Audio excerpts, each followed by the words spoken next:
Hi, my name is Fraser and welcome to Graphics Card Repairs.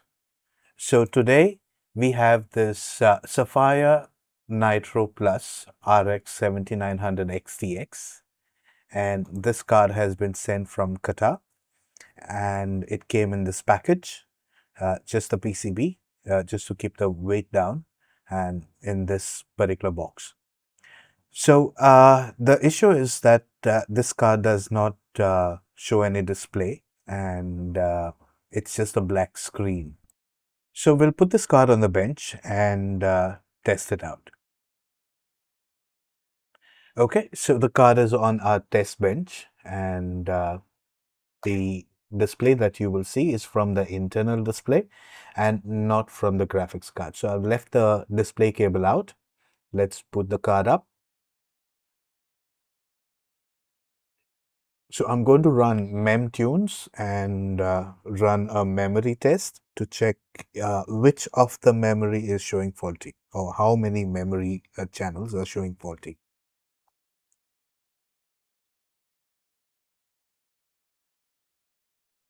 Okay, so we've booted into our program. Let's switch to the folder of RX 7000.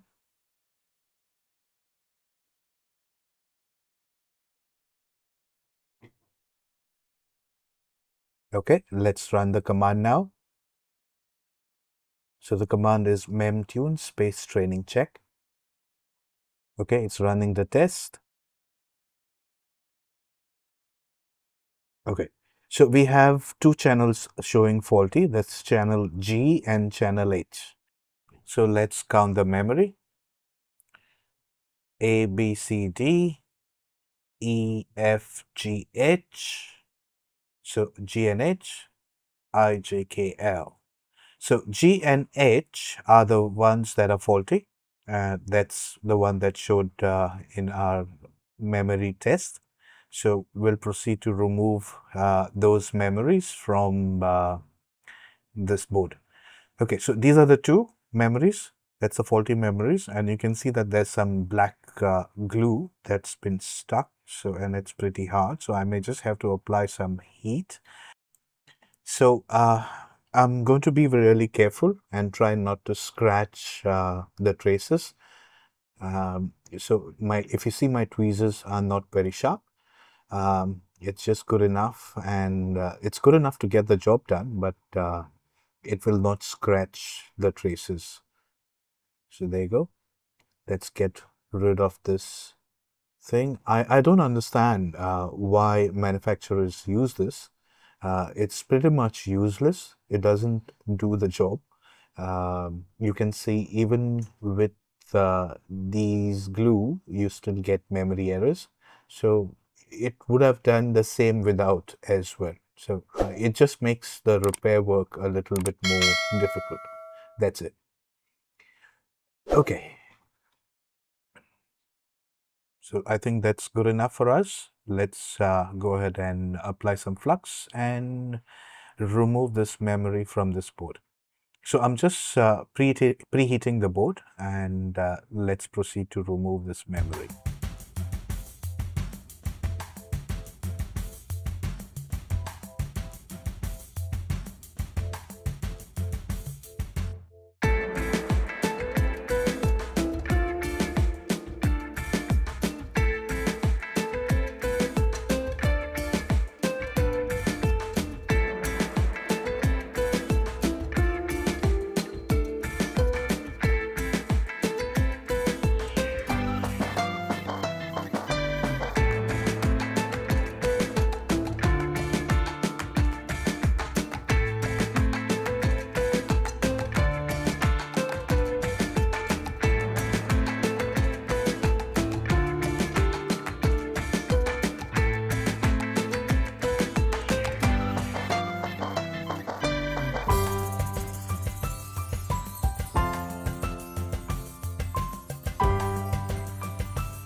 Okay, I can already see a broken pad on this particular memory chip. So this chip is no good to us, so we will have to replace it. And you can see there, there's a broken pad.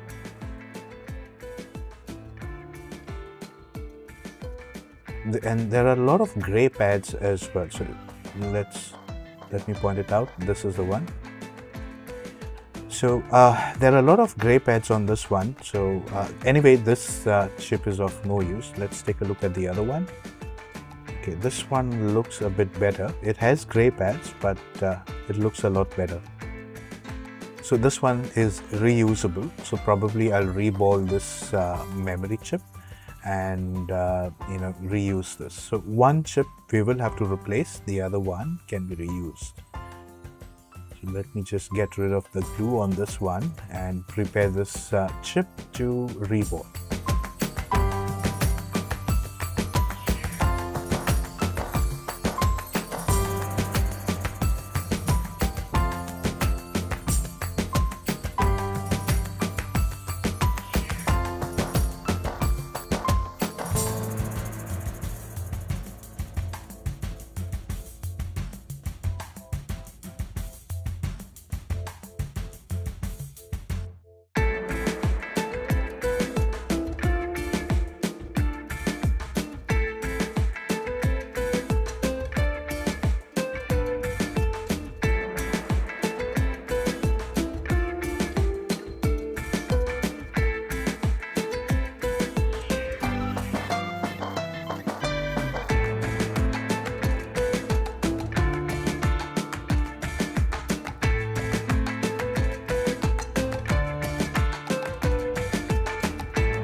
Okay, so the memories have been reballed and reinstalled. So a new memory has been installed on one of the channels. And I'm just going to wait for the board to cool down and we'll continue from there. Okay, so the board has cooled down and we can test this card now. So I'm going to put it back on the test bench and run the memtune test again. The card is on the test bench. Let's boot this thing up.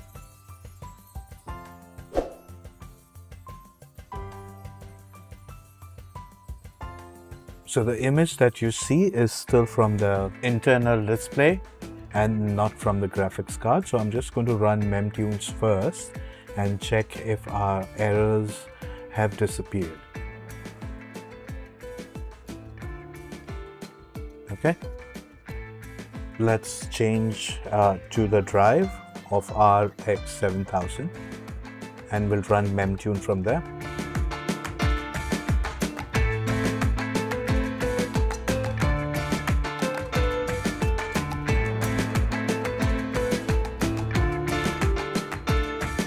Okay, running the test again.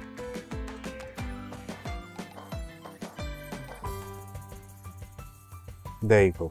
So our test has passed. Let's power this thing off.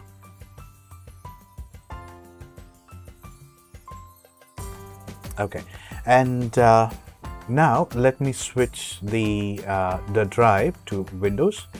But before that, let me also change the display to the graphics card. Because right now the BIOS is set to display from the internal graphics. Let me switch over first. Switch this thing to auto. There you go. Okay, let's boot this thing up and we'll boot into Windows.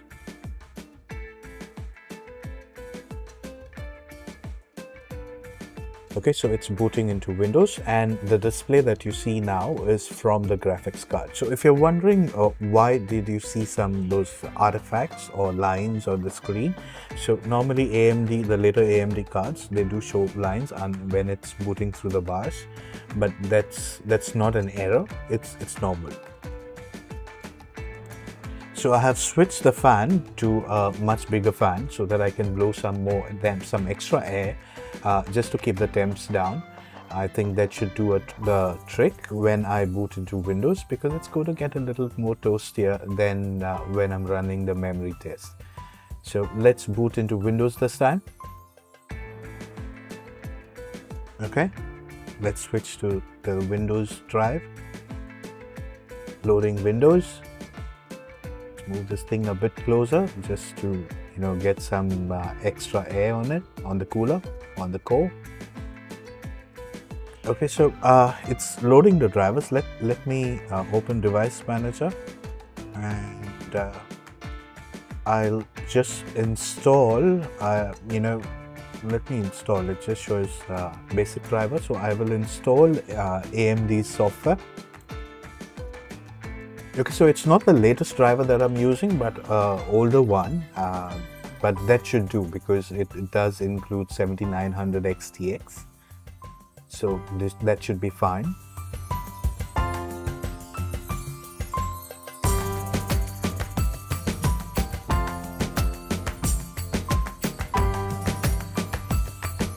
Okay, let's install this thing. Okay, so the drivers have been installed and it now shows 7900 XTX, so which is good. Now I won't be able to run any major tests on this particular card because I don't have the cooler for this, but I will just run a small render test from Tech Power Up and check if all the sensors are working okay. So this is done. Let's close this. Okay, so all the sensors are good. So I think this card is working fine. Now I won't be able to stress test this card, but everything looks good to me so far. So I hope you like this video. If you like it, please hit the like button and don't forget to subscribe and share your thoughts in the comment section. So Thank you for watching. You have a good day. Bye for now. Cheers.